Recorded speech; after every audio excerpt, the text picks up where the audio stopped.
Patrick Poivre d'Arvor est en deuil. Son épouse, née Véronique Courcou, est décédée le samedi 24 juin 2023 à l'âge de 81 ans, selon un communiqué de sa famille paru dans le Figaro ce vendredi 30 juin au lendemain de ses obsèques.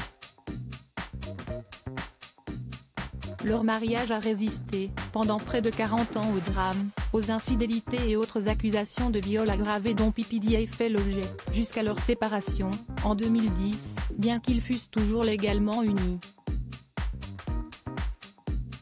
Ensemble, les deux époux ont connu le meilleur comme le pire. Leur histoire avait pourtant commencé à la manière d'un grand roman d'amour, comme l'ex-star du JT les aime, une rencontre en Bretagne, à seulement 15 ans, elle en a 20, un mariage un an plus tard et un premier enfant, Dorothée. Véronique abandonne alors son poste d'enseignante pour s'occuper du bébé.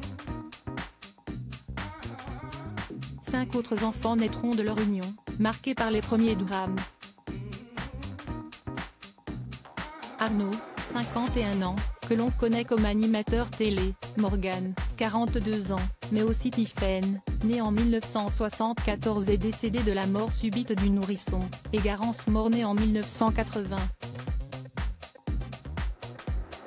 Sans oublier Solène, qui s'est suicidée à 19 ans après un combat contre l'anorexie. La même année, 1995, P. Diddy est aussi devenu le père de François, né de sa relation extra-conjugale avec Claire Chazal et qu'il n'a reconnu que 10 ans plus tard. Ce qui n'aurait pas empêché la discrète Véronique de s'occuper du petit garçon quand le papa, qu'elle soutiendra après son éviction de TF1 en 2008, en a la garde. Ces tragiques décès de personnalités qui ont déjà marqué l'année 2023 des adultères assumés au grand jour et pardonné l'adultère, si est-il le grand péché auquel leur union a été confrontée sans plier.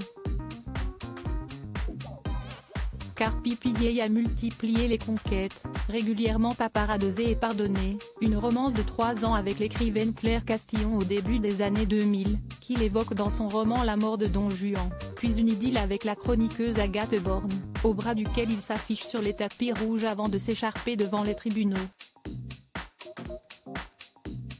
En 2010, les deux époux finissent par se séparer sans jamais divorcer.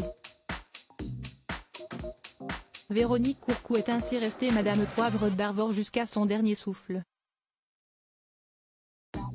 Crédit photo, Chariot.